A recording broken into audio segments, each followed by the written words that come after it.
Okay, 5 Undertaker episodes, Last Ride episodes, 5 videos talking about each episode afterwards, 5 reactions, if you will.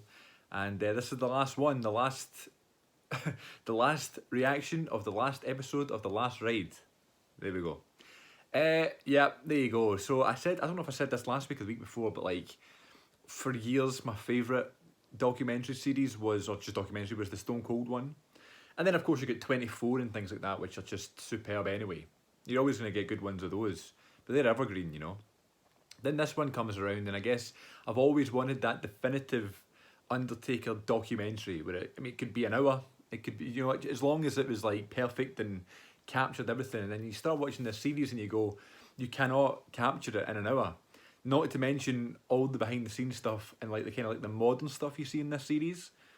Just send it over the top, and it is by far the greatest series they've ever done. My favourite anyway. Not just because Undertaker is my favourite wrestler of all time, not because I think he's the greatest of all time, the GOAT. It's funny when I go on Twitter now and I tweet that, I always need to put the wee emoji over the GOAT because that's what everyone else does.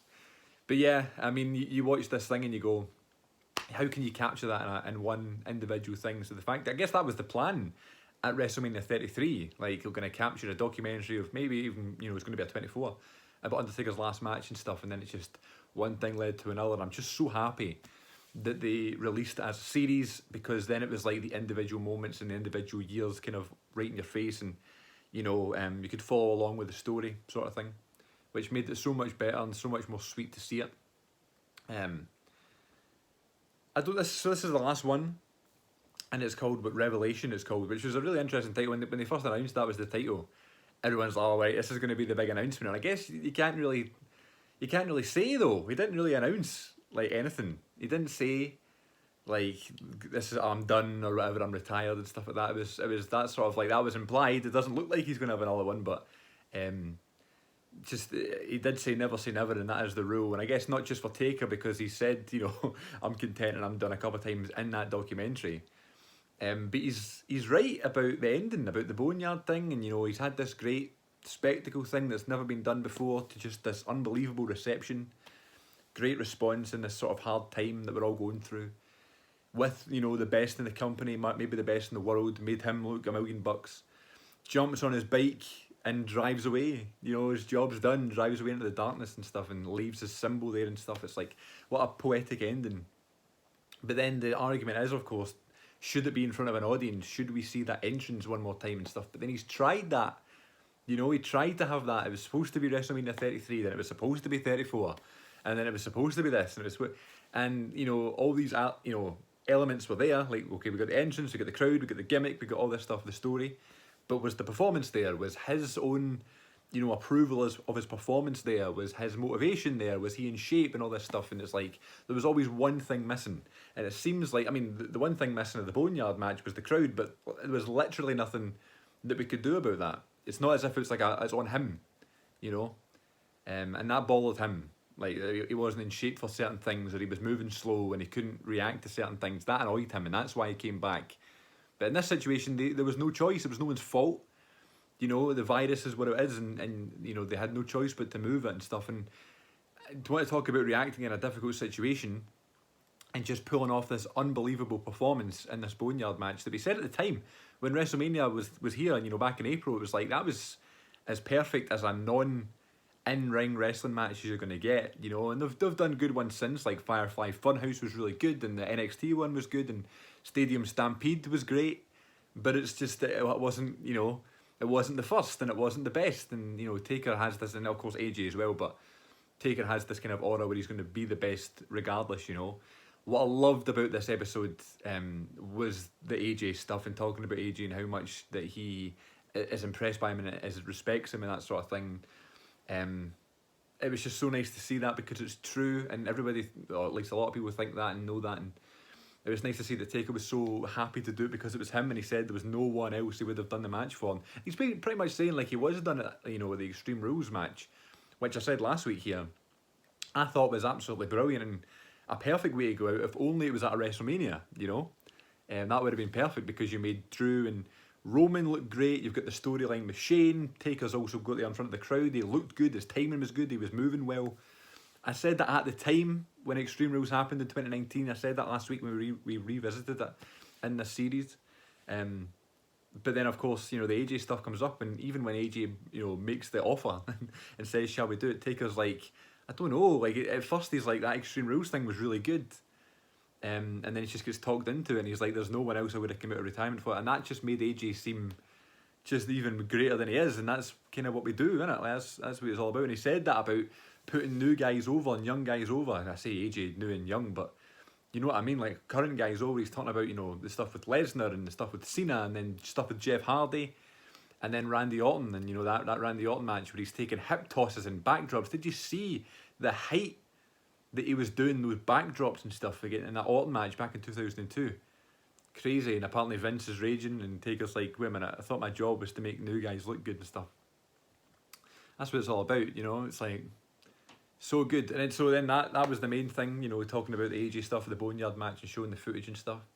Talking about his brother dying, that was like, okay, didn't see that. Why would we see it coming? Do you know what I mean? He's such a private guy. Showing you what he was kind of going through at that time, which made it even more difficult for him, you know. Really interesting.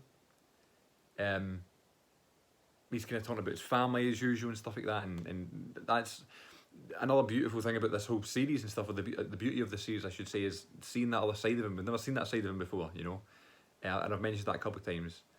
But seeing him, you know, talk about someone in his family dying and things like that, it's just strange, and totally humanises him, which is a good thing, which is why the series is so good, and which is why we love the series so much, is because we're seeing the side of him that we didn't expect. And I guess this was less about this individual event that we're working towards. It's more about him as a whole, and him being like, what should I do? Is this going to be the best way to go out? That sort of thing. And then the thing I've been smiling about since it played, and this sort of like reflection kind of speeches going on and stuff like that. Should I walk away? And am I happy? And he's like, yeah, I'm happy, and I've got nothing left to do and stuff like that. And then, if you know anything about CM42 TV, George Strait, one of my favourite songs, Troubadour, starts playing, and do you know what? When did they announce this series was happening? 2019, when JR said that the last thing Jim Ross did before he joined AEW was that he was doing an Undertaker interview for a series, a documentary, a DVD or something like that. And I was like, okay, we're going to get an Undertaker documentary soon. Anyway, that's kind of what I said about a year and a half ago now. And I was like, I wondered if they'll use Troubadour, because there was I don't know if it was like the 30-year anniversary of George Strait, and there was a clip of Undertaker, and it was literally one of the first times we had seen him out of character. That, and there was like a on-stage show, like one-man show thing he did, I believe with his church group or something, his Christian group or something, and he did like a show, and it was very vague. It was like a sort of basic interview, but it was the first time he'd done that. And I remember watching that. I was actually away doing a show somewhere. I was on tour, and I remember watching that on my phone. That's just came back to me. That's funny. And so he does this video and he's talking about 30 years of George Strait, and someone said, the interviewer goes, "What's your favourite George song?" And Taker says it changes all the time, but right now it's Troubadour. You listen to that song and it's about him, how he's not, you know, young anymore, and he's still trying to ride those sort of that reputation, and he can still do it when he wants to, but it's you know, he's slowing down. And it's just, you look up that word and you look up that song and you see what it means and stuff like that, and it's like, it's obviously he's listening to that song and loving that song right now because that's where he's at in his life, in his career. So then they I was like, I'm going to put that song in, and then actually when the first episode aired back in May, I'm not like claiming anything here, but I did tweet back in May at CM42 TV on Twitter. I did tweet hoping for some George Strait in this Undertaker series, maybe Troubadour ? And then I just came on there. I was like, I need to find the tweet, so I found the tweet that I, back in May, and I was like, tweet it and it will come true. So that was like a sort of thing that I kind of called, and I was kind of happy about. I don't know. It's funny how I could see that coming, just because of like all the reactions we've done and stuff like that here on the channel with George Strait. It's just funny that like this Undertaker series ends with George. Brilliant. I loved it.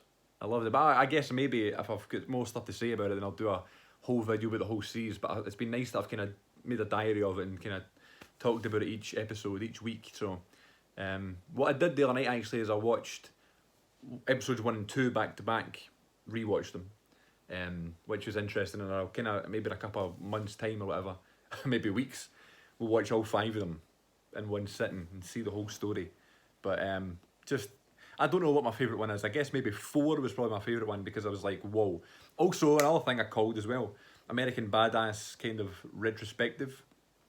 That was in this one, which is really cool because that's my favourite iteration of Taker. That's my favourite Taker character, period, you know, American Badass. So cool to see that.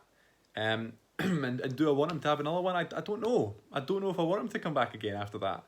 Because, I mean, I would have said that before this documentary, but now seeing that, seeing how content he is. And I mean, again, as I said, he said that a bunch of times, and he did say never say never. If Vince calls him and, you know, he needs him, then he'll be there. But I don't know, such a perfect ending with the boneyard, and the last time in the ring was that kind of, I guess you could count the Super Showdown one, but was the Extreme Rules match. Last match he had was so good. You know, that ending of him going off in the motorbike, and then this whole documentary, this whole series, you know, is the ending, you know. So maybe it's not the best time for him to come back. Who knows, you know? So, don't know how I feel about it. But I guess as we go on, maybe we'll do an Undertaker episode of the podcast, and we'll talk about it at length, and then maybe I can decide then. So, yeah, thanks for watching this series with me, this sort of recap series I've done every week. Please let me know what you thought of this one, what your favourite episode was, what your favourite moment of the series was. Let me know in the comments, I'd love to hear them. And greatest of all time, baby, the GOAT, The Undertaker, The Last Ride, best documentary series they've ever done. And I called the George Strait song. Taker, wrestling, George Strait. It was in the Austin documentary series, in the documentary. Funnily enough, that's also now the second best I've ever done. George is in that.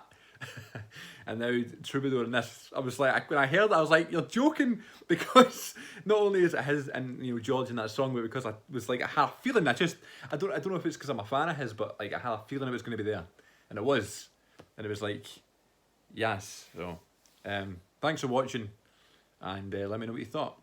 Thanks everyone, take care, see you next time.